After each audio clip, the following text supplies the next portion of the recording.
Welcome to our webinar on the impact of multimodal monitoring on clinical practice and research. I'm Dick Moberg. I'm the president of Moberg Research, and I'm very excited to be kicking off our first educational webinar. Before we get started, I have a couple of tips on how to use the webinar technology. If you have questions for the speakers during the presentation, please type them into the chat window. We'll collect the questions as they come in. At the end of the presentation, we'll have time to address some of them. The questions we don't get to, we'll try to address after the webinar in a follow-up email. If you have any technical difficulties, please let us know by reporting issues in the chat window. This is an overview of our schedule for today. I'm going to introduce you to our speakers and our moderator. They'll tell you about their backgrounds. Then we'll ask each speaker to respond to 3 questions on multimodal monitoring. We'll discuss the current impact of multimodal monitoring on clinical practice, the proposed future benefits to patient outcomes and safety, and the role data integration plays in research. At the end, we'll have a little time for questions. Our moderator today will be Tracy Berlin. Tracy is a neuroscience nurse who has extensive experience with multimodal monitoring. She helped develop and manage the multimodal monitoring program at the University of New Mexico with Dr. Howard Jonas. She is a nursing expert in many of the common monitoring modalities and serves as a clinical application specialist for Multimodal Research and several other companies. Now it's my pleasure to introduce our presenters. Dr. Eric Rosenthal is the Associate Director of the Neurosciences Intensive Care Unit and Director of Critical Care Neuromonitoring at Massachusetts General Hospital. Dr. Brandon Foreman is an Assistant Professor of Neurology at the University of Cincinnati Medical Center and the Associate Director for Neurocritical Care Research. Both have been using multimodal monitoring to manage patients in their neuroscience ICUs. They each use the Moberg CNS Monitor to integrate and display their multimodal data. They are also involved in spreading depolarizations research, where they use the Moberg CNS Monitor to record EEG and multimodal parameters. Now I'm going to ask each of them to tell us a little bit about their multimodal monitoring programs. Thank you both for joining us. Dr. Rosenthal, let's start with you. Thanks, Dick. Just in regards to how over the last couple of years we've adapted the scope of our monitoring based on the patient population. It's been in some populations case by case and in some through a standardized guideline. We utilize the systemic telemetry in addition to intracranial pressure, scalp, or occasionally depth EEG, and then in some patient populations brain tissue oxygen, cerebral blood flow monitoring, and mostly on a research basis now optical monitoring. We consider neuroimaging and fusion of neuromonitoring data with the electronic health record, EHR data, like medications and lab values, to actually be an important emerging functionality of what we would call multimodal monitoring. And so, for example, subarachnoid hemorrhage patients at risk for seizures and vasospasm by our MGH guideline undergo scalp EEG monitoring, but those in coma undergo additional depth EEG, brain oxygen, CVF, ICP, and some optical non-invasive monitoring of CVF. And in trauma and encephalitis, we perform similar monitoring on a case-by-case basis. And our platform utilizes a variety of technologies. The Moberg CNS Monitor is often used for front-end data fusion, and that would be connection of, for example, a brain tissue oxygen or cerebral blood flow monitor, the GE monitors at our center, for example. But on the back end, we often use the BedMaster solution for fusion with ventilator data or other data like alarms in the ICU. And then we have an analytics layer, which focuses, which is a tool from IBM, their InfoSphere streaming analytics system for real-time analytics, so that in real time we potentially could do computations on data. We're building a system to synchronize data and analytics across other systems like EEG. We use NeuroWorks, ExoTech, and Persist with the BedMaster Physiology, with the Moberg CNS Physiology, and our soon-to-go live Epic electronic health record. And then for some research-based data collection, we use a REDCap form where there are specific patient populations we're doing registries or active studies on, or this IBM InfoSphere streaming analytic platform that I discussed. Thank you. Dr. Foreman, can you tell us a bit about your program?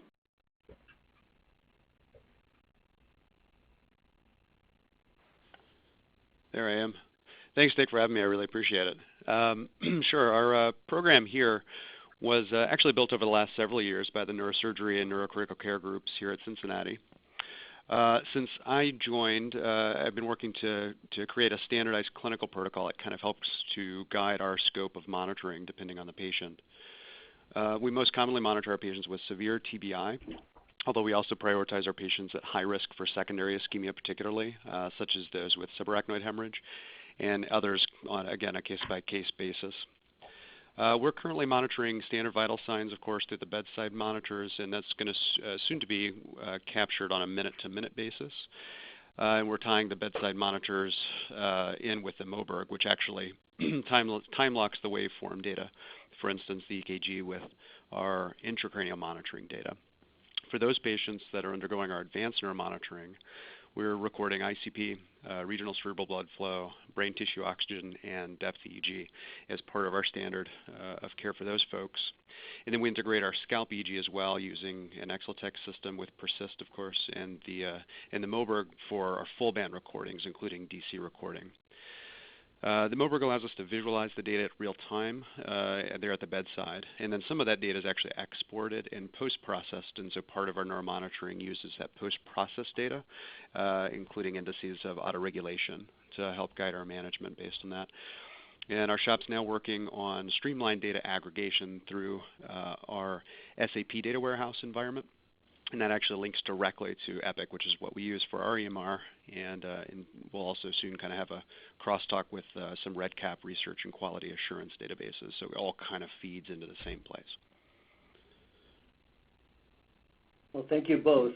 Now I'm going to turn it over to Tracy to start the program by asking the first question of our presenters. Thank you, Dick. Our first question relates to the practical application of multimodality monitoring. In 2014, the Neurocritical Care Society published a consensus statement on multimodality monitoring, supporting this type of monitoring as an important feature in neurocritical care.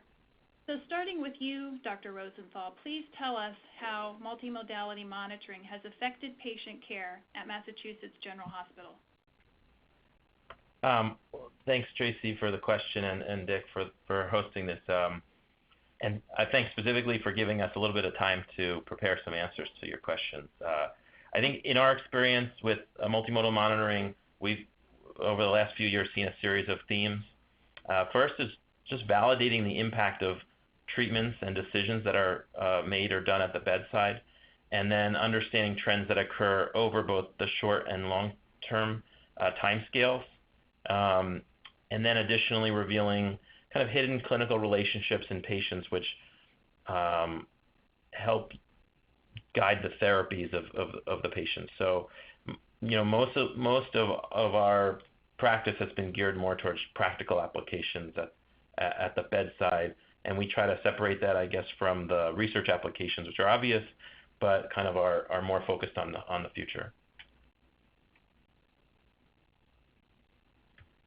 So, you know, here's an example of presenting data in the same place with time synchronization. And what this allows you to do is look across different parameters to validate the impact of an intervention on physiology, and then separately assess if there's a predictable concordance of the impact across a variety of parameters. So for example, the example here, this was a patient of ours who had brain tissue hypoxia after leaving the operating room following repair of an aneurysm for subarachnoid hemorrhage management. And the patient had a brain tissue oxygen, which was low, 9 millimeters mercury, and that's at the red line vertically that was recognized and treated with vasopressors. And the blood pressure increased. You can see that with the blue arrow And then you can see a concordant in the bottom pink arrow increase in the brain tissue oxygen.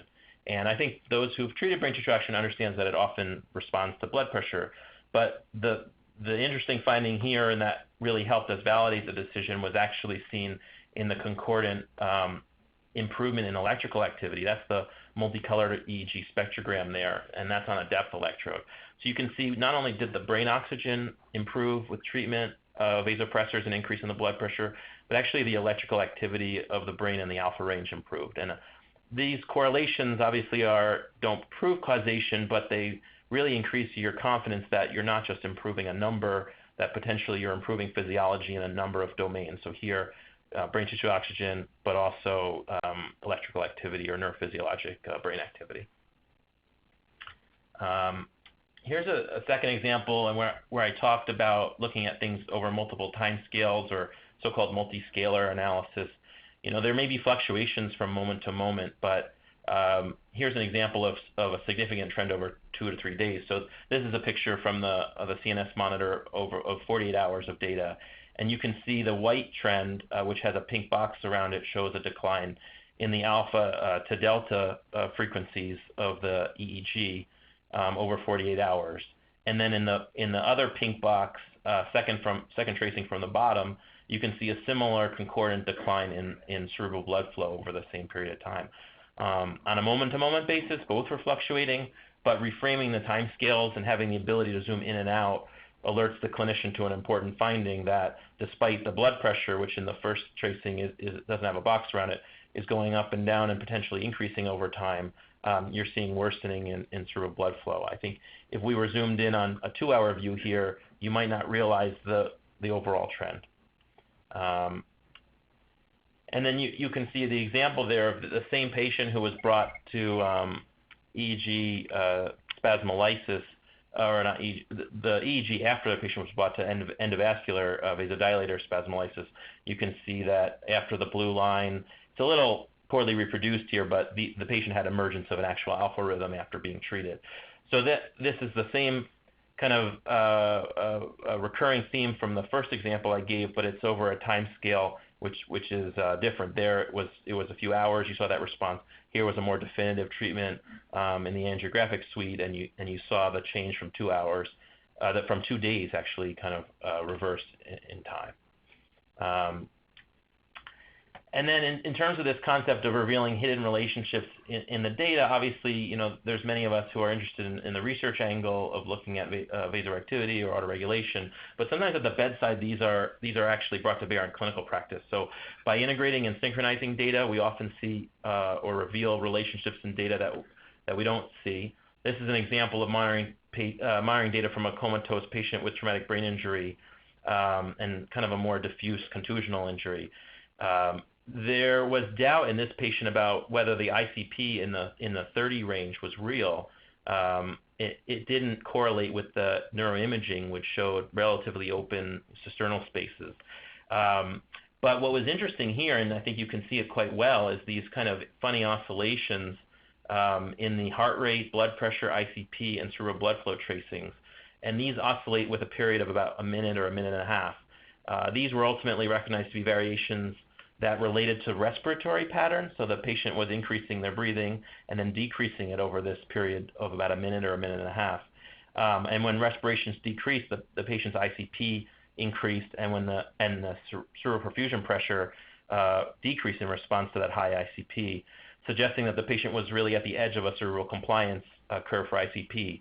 The ICP was initially elevated at about 30, and like I said, there was concern about whether that was a real number or not. And then after the patient was treated with osmotherapy, at the blue line, you can see, and the blue line demarcates the actual response to treatment, not the start of the osmotherapy being infused. But you can see the impact of these oscillations starts to fragment, so that every change in breathing no longer causes a real fluctuation in ICP. So this helped us, I think, understand in a difficult to manage patient who really wasn't amenable to go to MRI, that there was a physiologic indicator that gave us confidence that the ICP was real, that the patient had a respiratory response to it, and that the treatment that we gave evoked an improvement. And that that pattern has been true in other cases, not the respiratory oscillation, but there's been patients who've been so-called too well for monitoring that when we've monitored them either non-invasively or otherwise, we've seen interesting relationships, as well as in the patients that some people would consider too sick to be monitored. We've seen cases in which patients have had encephalopathy where no seizure has been identified, where kind of depth electrode will show a seizure correlating with changes in cerebral blood flow. And so this multimodality monitoring can kind of illuminate sometimes what else is going on. Thank you, Dr. Rosenthal, for those great examples. Dr. Foreman, can you please share with us how multimodal monitoring has affected patient care at the University of Cincinnati Medical Center? Yeah, you bet. So we get a lot of severe TBI, and a lot of times that co-occurs with other injuries that require, for instance, varying degrees of sedation. And so one of the big helps that multimodality monitoring has provided is sort of this clarity to our direction, understanding what's actually going on with the patient, and particularly when it's hard to examine them serially or they have limitations in our ability to examine. One of the things that is sort of a nice example of this, you'll come in the morning, for instance, and maybe the patient's ICP will be 30. It comes down after you treat them, and you think, oh, good, we treated that person's ICP. But if you're to go back and look, for instance, again, I'm talking about these multiple time scales, if you're to go back and look, you can actually get a better assessment of, okay, is this something that's been going on all night long that I need to deal with, or is this an isolated event, and this is not truly a refractory ICP? And so I think clarifying the direction that you're going, understanding exactly what's going on with the patient is a huge help. One of the other things that I found helpful is actually the concept of just focusing attention on brain-centered resuscitation and management. Especially during that early period when there's a ton going on, everything's hitting the fan. You've really got to be able to focus on what's important, and you've got your trauma team working with you, and they're taking care of injuries throughout the rest of the body. And then from our standpoint, we have these numbers that say, hey, we also need to focus on this aspect of what's going on in this person's brain. So you're able to deal with critical ICP and hypoxemia and waves of depolarization that otherwise go missed unless you're actually watching for them, or maybe seem underwhelming when you're thinking about all these other problems that are happening unless you're actually measuring them and get an understanding about how much stress that's putting on the brain during the early phases of injury. We've been able to really provide just aggressive targeted care in patients, too sick to monitor, as Eric was just mentioning, patients that might not otherwise have gotten such an aggressive level of care. We treat everyone aggressively, but you might not know how aggressive to be unless you really know what's going on under the hood, and that's been an additional benefit. I think we've really seen some fantastic outcomes in patients who are just so sick, and you've got something that you can target, you've got something you can offer, and that's really rewarding. Thank you both. It's really great to hear how multimodality monitoring is actually affecting your patient and in good ways. So thank you both for that. We've had a request from the audience to increase our volume a little bit. I'm not sure if that's directed toward one particular speaker or all of us, so we'll all try to do that a bit. If anyone else is having difficulty, please just let us know. So let's address our second topic. Many of the questions surrounding the use of multimodality monitoring involve how it impacts patient outcomes. So in the future, how do you expect data integration to impact patient outcomes and safety? Let's begin with you, Dr. Foreman. So as we continue to put together all of this disparate data that we've got, one of the things that I'm really hopeful we're going to arrive at is the concept that each person has his or her own sort of physiologic fingerprint. So for every specific illness, there's multiple physiologic states that occur that the patient goes into and out of. You can think of fever and tachycardia over several hours versus over a 10-minute period, or if you add hypotension to the mix, right? So that's kind of intuitive, but I think everyone gets that those are all three clearly different physiological states. And I think being able to define that is really a huge promise of doing multimodal monitoring at the bedside with patients in the ICU. You can use that kind of concept to develop something like predictive modeling you can think of like Minority Report, only for ICU badness. And there's some signal of this in the literature. Look at, for instance, heart rate variability. You can't get this from your bedside monitor, but if you were to apply it, if you were to post-process it in the neonatal ICU, it actually predicts impending sepsis. And there's some data in the neuro ICU that this can actually predict impending delayed cerebral ischemia after subarachnoid hemorrhage. But heart rate variability is only a single measurement, and so you can imagine by integrating multivariate streams of data, this actually becomes really powerful and specific, potentially. So I think another big role of that form of technology in the future is taking the onus off of the clinician who's having to process so many of these variables, and there's really no way to physically process them. That's where data integration has to head. It's got to guide us based on data we may not be able to see or may not be able to understand if we look at things separately. Some of this can be applied now, incidentally. I mean, I think we're really on the precipice of being able to use this. Look at current decisions. Right now, we may be overtreating some things. Not all ICP is the same, for instance, right? My ICP might go up to 50 if I have a coughing fit. But if my CPP is okay, my oxygenation is okay, that may be something that's tolerable compared to a patient who has an ICP spike and drops their PbO2 like we were just seeing in some of the examples. So we need to know when to treat, and in some cases when not to treat, in order to mitigate risks to our patients, and that's something that's in the near future, something you might even be able to do now with multimodality monitoring. And as a corollary, it's also crucial to know if what you're doing, your interventions, are doing what they're supposed to be doing. And so this data integration and monitoring is crucial to guide you in that kind of a thing, as we've seen from some of the examples that Eric showed. I mean, one of the questions that come up is, well, did that fentanyl bolus you gave to reduce your ICP actually reduce your ICP? Or did it end up not changing anything and just over-sedating your patient? It's important to understand, and I think everyone probably on the call knows from experience that relying on self-reporting of these kind of things is really inaccurate.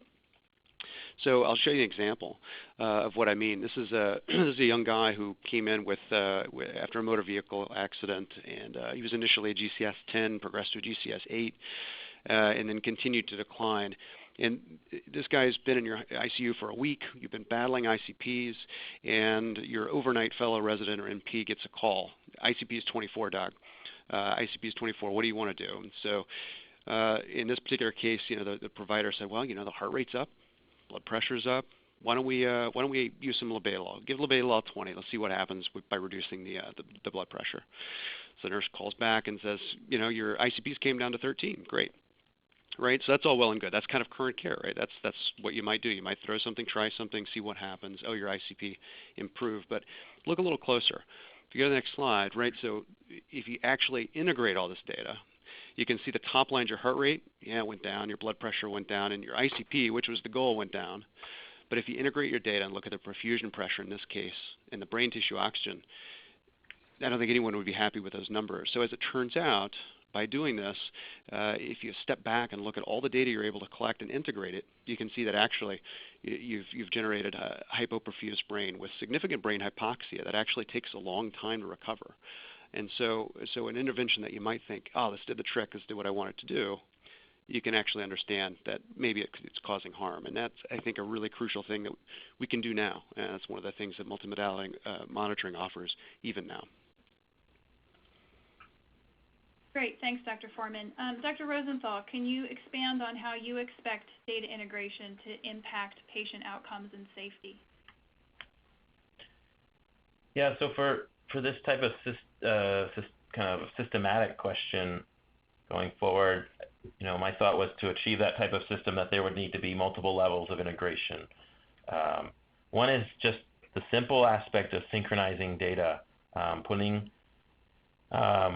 changes like Brandon just showed of the CPP, the ICP, blood pressure on the same page are critical. But it would, one of the strengths of his example was the ability to annotate and contextualize that data with what the treatment was at any given time. And then third, I mentioned kind of comparative population data. So from the standpoint of synchronizing and annotating physiologic data, here's you can see the impact of transitioning in a patient from, on the left, high-dose nimodipine in subarachnoid hemorrhage to, on the right, low-dose nimodipine. And I've given a box, around the time that the dose was given. And you can see the synchronization of blood pressure in the first trace, which is in red, brain tissue oxygen, the third trace in orange, and cerebral perfusion pressure, the fifth trace in light blue, shows that limiting the hypotensive episodes with a smaller, more frequent dose of nimodipine in this patient limited events of low CPP and brain tissue hypoxia. And the synchronization is what helps you understand how the clinical impact is mediated. And it is very hard anecdotally when you're looking at a flow sheet and signs are being recorded every minute or every hour to really see this time-locked kind of type of information. But the annotation about the medical intervention at the time is really a second layer of knowledge. And that is an example for a single patient, but in kind of in real time. But if you want to kind of on the next slide, for example, kind of take this idea of contextualizing what's going on with medications and laboratory data a step further, here's a kind of a reporting tool that we created for the automated detection of an event. And here the event was ventilator-associated pneumonia. So we want to bring in different kinds of data like medications and labs and consider those part of monitoring because they contextualize the continuous streaming physiology data with this more kind of discrete treatment or laboratory-based assessments. At our institution, this is an example of the automated application of the CDC definition for ventilator-associated pneumonia, and we're integrating the ventilator data on the top two lines of FiO2 and PEEP, and you can see there's some dotted lines. That's part of how the definition is calculated related to baselines and the change from baseline. But we're integrating that with the laboratory data where we've pulled in the white blood count and the application of new antibiotics to the patient to define a so-called infection related ventilator-associated complication, which the CDC calls an IVAC. And then finally, we integrate parsed microbiology data to document when a culture is positive to determine when we meet the CDC definition for ventilator-associated pneumonia. So in the first example, we're talking about a patient where synchronization annotation is really important for that patient figuring out what they need. But this is an example where annotating and contextualizing data can really help you potentially identify what's going on in a specific patient, whether they have or don't have or meet criteria for pneumonia. That maybe that triggers better antibiotic stewardship, so that we're not overusing antibiotics, or maybe that just helps us overall understand, from quality level data in an ICU how we're doing with certain things like infectious disease related complications. And then thirdly, on the next slide, this idea of really aggregating and learning from data across a whole patient population or populations, plural. We'd like to be able to aggregate and learn from data across many patients. And once you have enough examples and if you have the right way of analyzing them or representing them, you should be able to recognize in a new patient that you're seeing that maybe 1 or 10 before were like that patient. And then we can see how values moving along a trajectory can better predict what might happen in the future or if we intervene. So this is an example of how we have looked at our early warning system in subarachnoid hemorrhage, and I talked a little about some EEG findings in subarachnoid hemorrhage on the depth EEG, but this is just an example from scalp EEG, which is one of the components potentially of multimodality monitoring is regular LTM.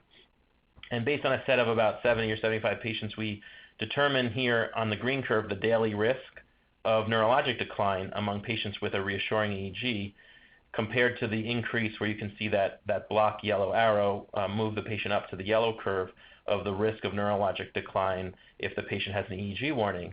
And so this data isn't theoretical, it's related to our looking at 70 patients. And from that, determining whether a worsening, for example, here in the EEG, a phenotype or pattern of the patient might help you know how that patient relates to what happened to the last 70 patients in terms of their risk. And then on the next slide, you can take this kind of one step further and say, if this patient, for example, has high, admission risk, we used a score here where the admission risk related to age and the level of coma and the amount of blood in the brain could result in a low risk of 1 or a high risk of 4, where you could see that the change in jumping from this one curve to another of the daily risk is variable depending on the patient risks. And that's why I think you hear Brandon and I talking about wanting to bring in the electronic health record into the conversation, because knowing this data can tell you that the difference between jumping from an 8% risk of neurologic decline to a 60% risk may be different. In the more sick patient, it may be a jump from a 20% risk to a 95% risk, or something on that order, which may be dynamic also over time. So those to me were kind of cardinal features of applying this data in the future. The plain simple synchronization, I think, gets you a great deal of benefit, and then the annotation and contextualization, and then kind of comparing that data to patients you've had in the past. So obviously your patient is not going to be the same as some average set of patients in the past, but it can give you a very good indicator of what is common to expect going forward. Thank you both. So to this point, we've looked at the power of integrating data from multiple modes of monitoring and how we think it's going to impact our future care of patients and their outcomes. We know that the use of clinical data for research is the final topic that we're going to discuss today. So Dr. Rosenthal, can you tell us, please, how high-resolution data integration is useful in facilitating research? So a number of the electronic medical record systems that are currently available are getting and obtaining discrete data points from the bedside monitors, and they put this into a data warehouse, which you can see through whatever it is, the Cerner or Epic system that you're navigating.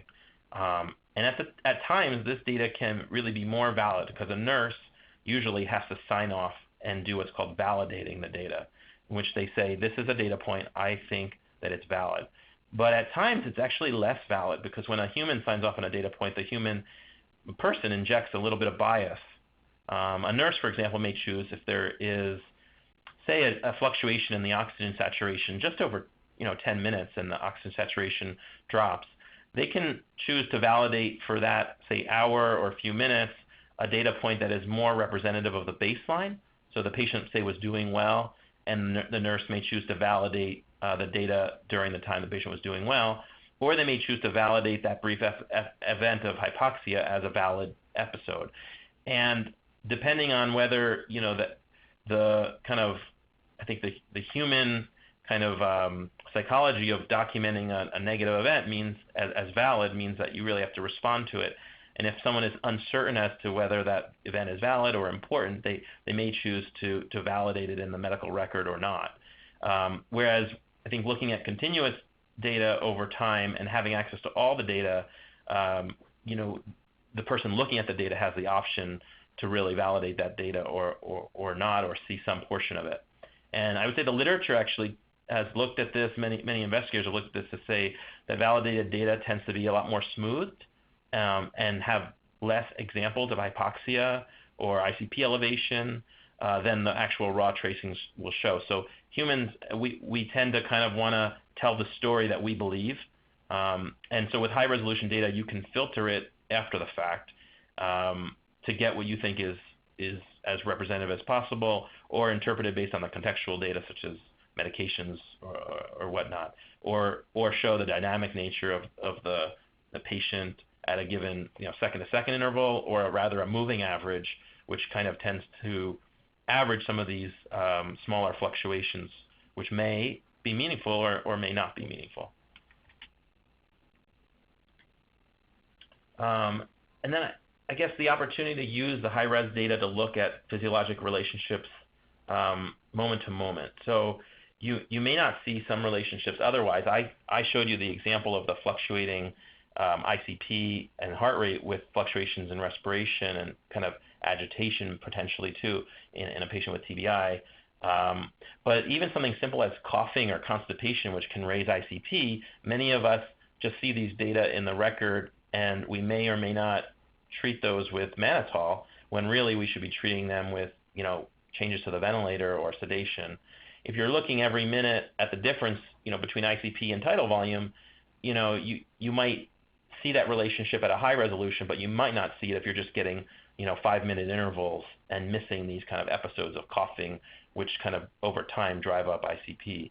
And the same is true for more sophisticated measurements like dynamic autoregulation, which look at kind of heartbeat-specific relationships like phase and gain of pulse and cerebral blood flow, or ICP waveform morphology. You're not going to see that, in a discrete kind of minute-to-minute numerical read.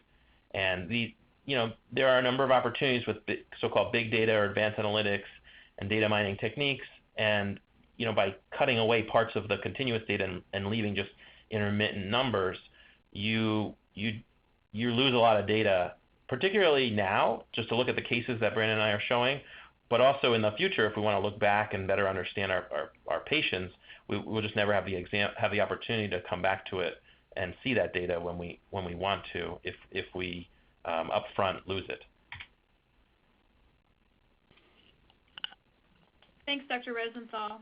Dr. Foreman, can you please share your thoughts on how you feel this high-resolution data integration will help us with research? I think we miss a lot when we sample at lower frequencies. I think that's really the key when it comes to thinking about this kind of stuff. There's a collaborative group out of Europe, the Brain IT group, and they put out a study a couple of years ago that suggested that if you use hourly ICP, you actually miss about almost 40% of ICP elevations, more than 20, that last 10 to 15 minutes, which I think everyone would say is a substantial ICP elevation. You miss nearly 40% of those. And so it makes me think about all the ICP-centered trials that have been disappointing the last several years, from DECRA to Best Trip, now Eurotherm. These trials, did they miss important elevations in ICP? Was there something that we missed because of our sampling frequency? And how many other trials have fallen prey to similar aliasing or just not having the right resolution of data? So I think it's a really, really crucial thing to measure the physiology correctly, and the averaging, the hourly data, that sort of stuff may unfortunately be biting us in the behind, so to speak. The other reason it becomes important ultimately is it increases your power when it comes to research. And so what I'm talking about is physiology as a biomarker. This is a kind of a new phenomenon where we're starting to think about this more and more. But talking about these individual relationships, you form unique biomarkers. Autoregulation is one that's become more prominent lately after being described and validated from the group out of Cambridge. And so you have more samples when you look at physiology on a second-to-second basis, or even better, using the waveform data. You have more samples, more measurements you can use. And when you do develop a physiologic relationship that looks like it's acting as a biomarker for a relevant pathophysiology, you don't require thousands of patients. You look at that physiologic relationship. So you need much smaller populations. And particularly for the NeuroSU environment, we don't often have access to large populations of patients, thankfully, because these diseases aren't as common as the diseases studied in epidemiological literature. That makes clinical trial design cheaper and easier to accomplish. And so I think as a practical standpoint, using real-time physiology or time-resolute physiology becomes really, really important for research. The key there, though, is you really have to record the physiology with as much fidelity as possible. Waveforms or adequately sampled EEG, they all have to be time-locked together as well. Because when you start talking about stuff that's sampled at 100 hertz, 200 hertz, you got to make sure it's linked, so you're measuring true relationships and not spurious relationships. And so I think that's really, I think those are really keys to making research work when you're thinking about physiology in the ICU. It's a really exciting opportunity. Yes, it certainly is, Dr. Foreman. Thank you both for your responses and your insight. I'm sure that many of our participants can relate to some of the complex issues that we've discussed. And it's great to see that the two of you in particular are thought leaders in this field and are able to offer some insight into it and some of the things that your program is doing very successfully. It's been a very interesting discussion. We have had a few comments from the audience, which we'll get to in just a moment, but I'd like to wrap up just by giving a little bit of a summary of what we've heard today. So both Dr. Rosenthal and Dr. Foreman have shared how multimodal monitoring impacts clinical practice by helping us to confirm as well as clarify patient status. Time synchronization of data helps to show relationships in physiology that can help validate interventions and define future treatment opportunities. We've discussed future implications for patient outcomes and safety. Multimodality monitoring can help us discover each patient's unique physiologic fingerprint and then open the door for individualized patient care. what we learn from population data may help to drive predictive algorithms, allowing us to target therapy with patient safety and outcome in mind. And finally, we heard that high-resolution data integration is very important for scientific research. High-resolution data removes human bias and reveals important relationships in the data that might otherwise be missed. It's also important for big data analytics and other advanced applications. And finally, this high-quality data could help us complete clinical trials with smaller patient populations and at a lower cost, improving our research opportunities. Did I miss anything in my summary from Dr. Rosenthal or Dr. Foreman? Anything you guys would like to add? No, thank you. No, I think it's good. Great. So we have a bit of time left, and so now we would like to hear from the audience. If you haven't already, please type your questions or your comments for the speakers into the chat window, and we'll try to address as many of those as we can with the time that we have left.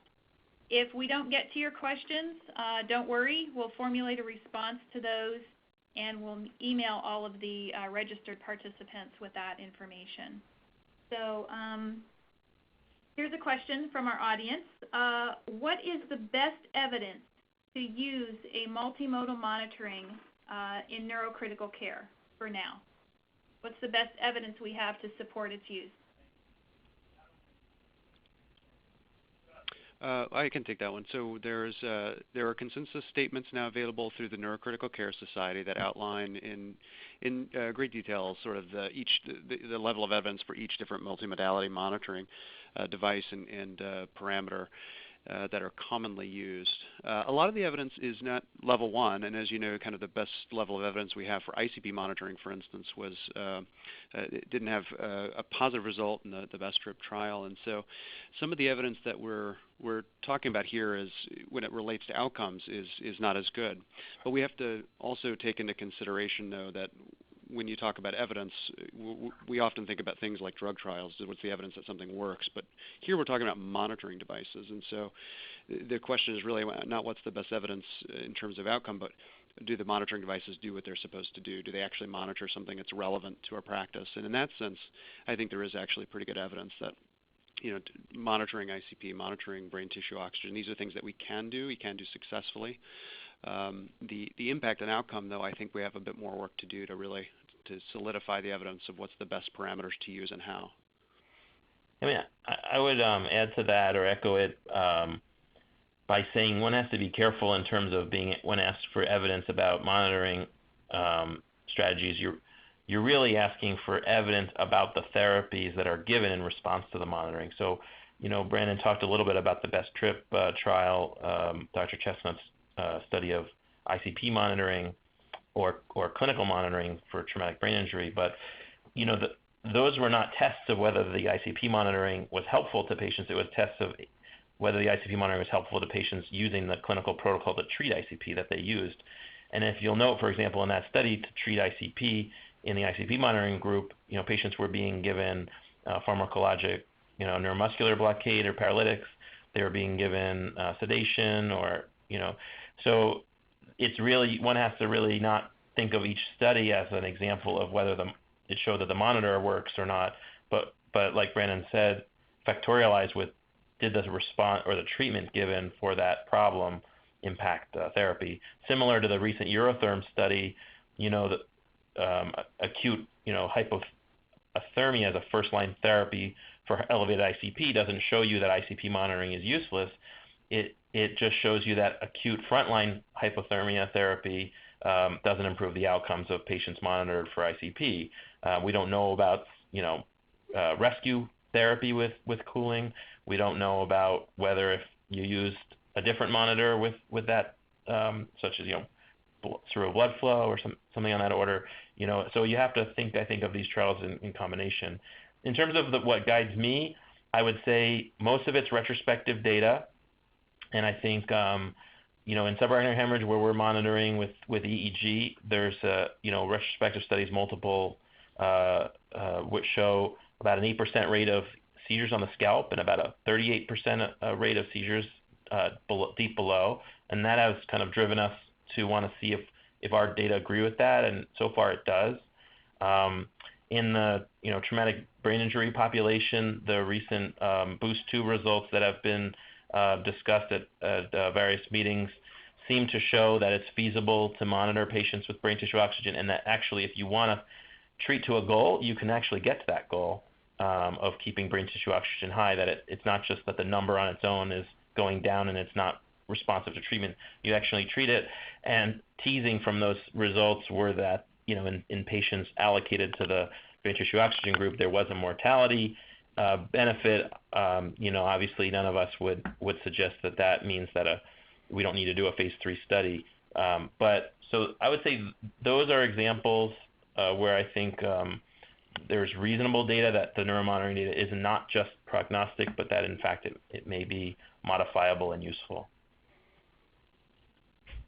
Along the same lines, in talking about evidence, another question from our audience wants to know if you are aware of any randomized control trials that are planned or are upcoming that are looking at multimodal monitoring versus current best practice, like including ICP monitoring with severe TBI, so more of a limited monitoring versus multimodal. Do you know of anything upcoming? Boost 3 comes to mind, so that one's one that's planned that I think is going to be happening hopefully relatively soon, although we're still a ways away obviously from it starting. Do you know of any more, Eric? I mean, I think Boost 3 is not yet funded as a study, and I think the investigators are submitting it. You've heard me refer to EEG monitoring a few times, and we're doing a study on status epilepticus, the status trial, which we're giving a novel therapeutic and using EEG as a monitor in those patients. And so I guess I would include that because it is an example of a monitor that's being applied. The multimodality aspect would be interpreted there pretty loosely, and I don't know of other active studies, personally about randomized controlled trials.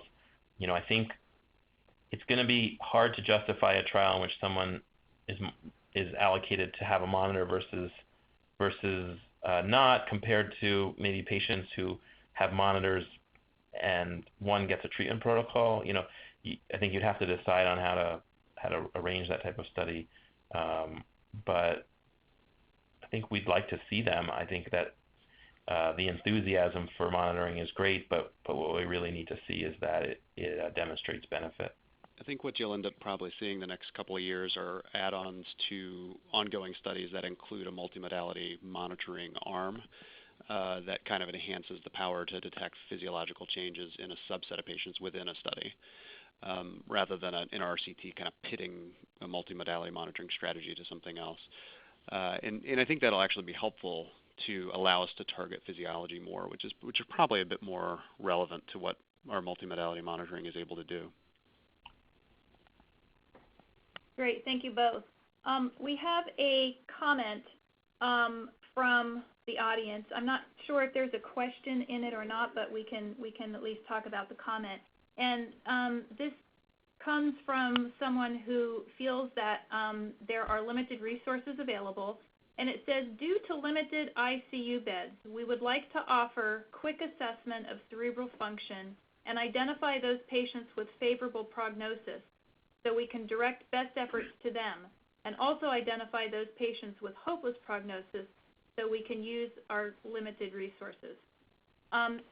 Any comments from either of you regarding the use of multimodal monitoring and perhaps any one particular mode that might help more toward the predictive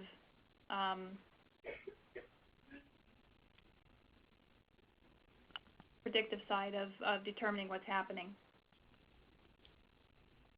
That's kind of a tough one. Maybe I would mention the work that's done in cardiac arrest. Michelle Van Putten, particularly, who's looked quite a lot at the prognosis of patients in cardiac arrest after coma, and try to clarify things like EEG features of bursts that seem to be monomorphic or identical to one another, that suggests patients have poorer outcome. There have been some early studies of brain tissue oxygen or cerebral blood flow showing that patients with a low perfusion or oxygenation status do poorly.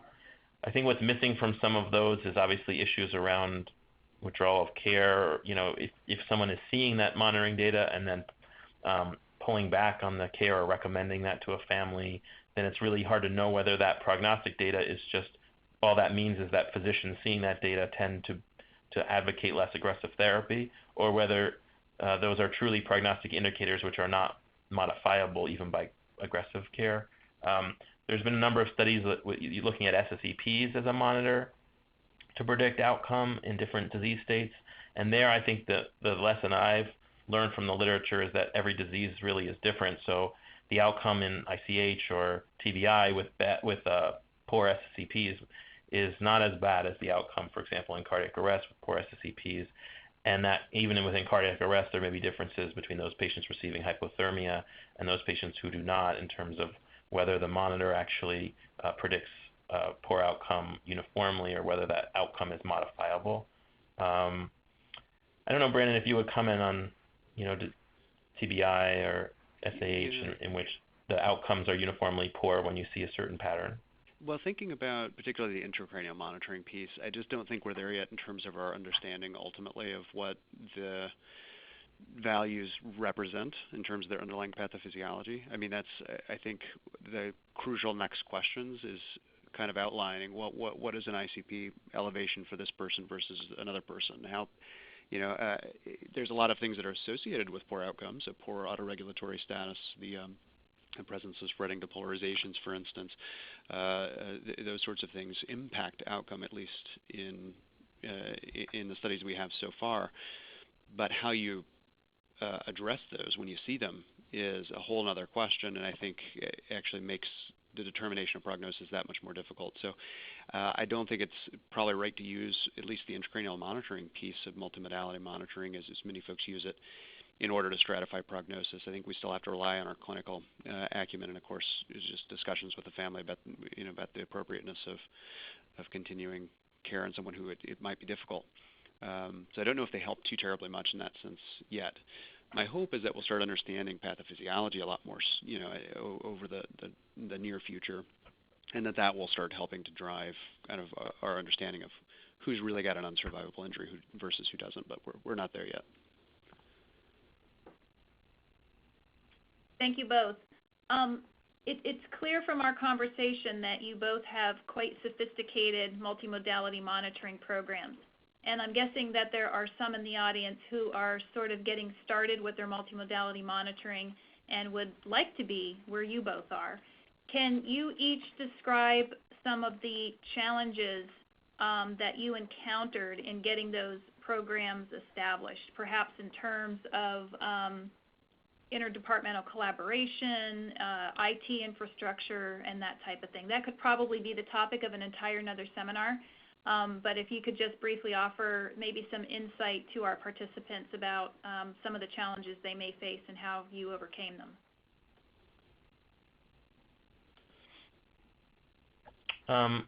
Here at MGH, I would say about 5 years ago, there really wasn't an infrastructure, and we had a lot of barriers getting up and running in regards to a lot of security issues with IT concerns around security if we're streaming data from the monitors, and we had to deal with kind of issues like firewall protection and such. And then financially, obviously, there has to be funds to support both the capital costs of acquiring a machine as well as the disposable costs from a day-to-day of the added pad or catheter or whatever is going actually on the patient and is disposable. And at our center, we are not reimbursed for those disposables, through patient costs. So those come off of a centralized budget, like a nursing budget for a unit.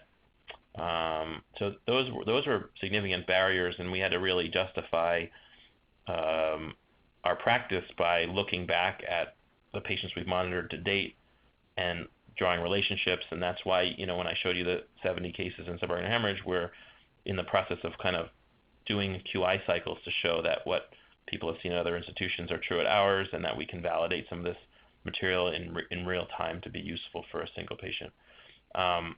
In terms of actually costs, I would say, to outfit a unit with, on the back end, monitoring with, bedmaster license for each bed or something like that, or with a cart, say a Moberg CNS cart, a cart, for example, could be purchased at the same cost as a TCD machine, and a license for each bed in a 20-bed unit could be purchased for the same cost. And so I think it's really up to the unit about what they're really trying to do. If they want to go really deep and learn more about the physiology of multiple parameters in a single patient, it may be an investment to buy a cart that they can use for that one sick patient in their unit who needs that, or might need or might benefit from that type of monitoring and therapy. If you're trying to do aggregate look and see how to trend data over time, it may be that the broader net of being able to look at data from every bed is of more interest to a unit. And the costs to do so on a hospital level basis are big, but in the unit, it may be the choice between upgrading, like I said, an ultrasound machine or upgrading your whole unit to be able to do this type of work. And our hospital, I guess, has been willing to put forward those costs if we commit to demonstrating the benefit. So we buy one cart, we show pilot results that this is how we're using the data, and that it's not just data, but it's information or knowledge, and then we'll petition for a second. And I think particularly making the case that we want to compete for patients in a positive way and show that the patients who come to your hospital will be offered a variety of therapies, I think is very persuasive to hospital leadership around the cost issue. So I guess those would be my issues for the center that's looking to justify the money and the time and the IT issues to kind of be resolved. Thanks. Yeah, it can be a challenge, I think, just in terms of the personnel involved. It is really, truly a multidisciplinary sort of undertaking in a lot of ways. So you have to start making a lot of connections in order to really get this kind of thing off the ground, and that can be a challenge at some places. For our center, for instance, we interact regularly with our IT folks, both the biomedical informatics and the research end, as well as the hospital IT folks and the clinical end. The folks who run our EMR, of course, is separate as well, and so we've got 3 groups that are just working on the IT piece. And then, of course, the close collaboration with the folks who place your monitors, the folks who maintain your monitors, work with the patient to treat the numbers they're seeing. So your neurointensive care unit, your neurosurgery folks, and if you're doing research, your translational research folks. And so there's a lot of people who have to get involved, have a stake in the game, and that's where the money thing comes up as well, is sort of who's going to pay for it, why, and those sorts of things. But I think it ultimately is a value add, and so I think making that case can be helpful. But that's been one challenge, I think, is just putting together all of the pieces of the puzzle in order to make it happen. Thank you both. I think we have time to address one more question that has come in from the audience. And this responder is in complete agreement that capturing frequent data points and even continuous data is of paramount importance. But the issue lies in the accuracy of the monitoring devices. So what, in your opinion, is the veracity of modern neuromonitoring? How accurate do you feel the monitoring of the data actually is?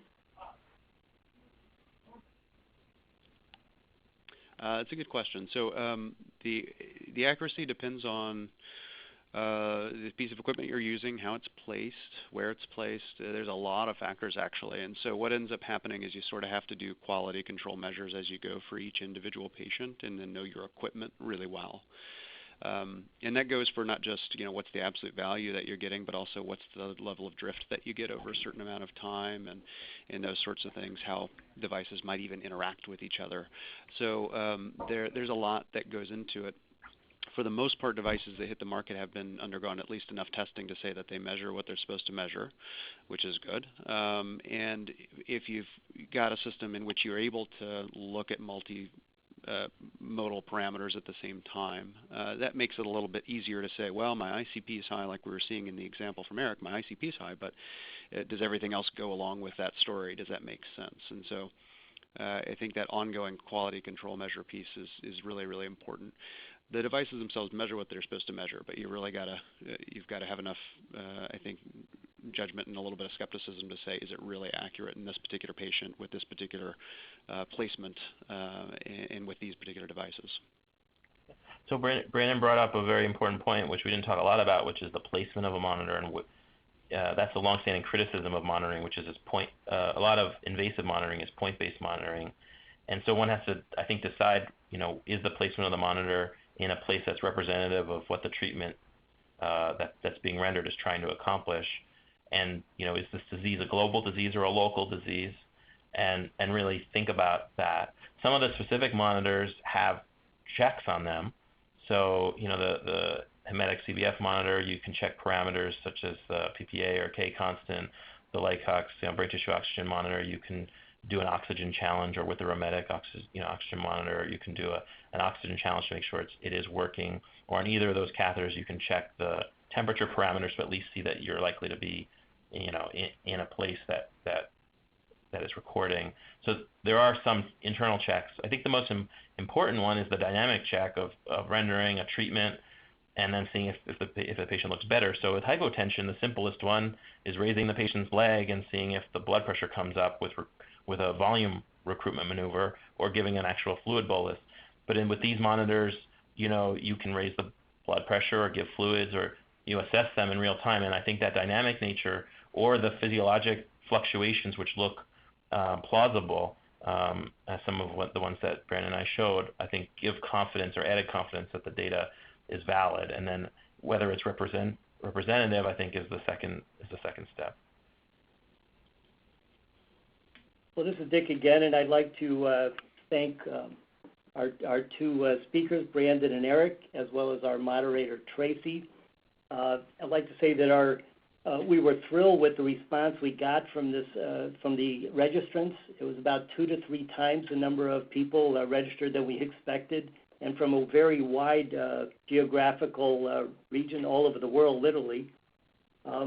I'd like to let you know that the recording of this webinar is going to be available on our website, moberg.com. And let me thank all of you who registered and listened to this for your time. Thank you very much. Thanks, Dick, for having us. And obviously, we're still learning kind of on the way. And if people have comments or interesting things that they want to bounce off of us, we're always eager to learn from other people. Thanks, everybody, for attending. Thanks a lot, Dick, for having us. Appreciate it.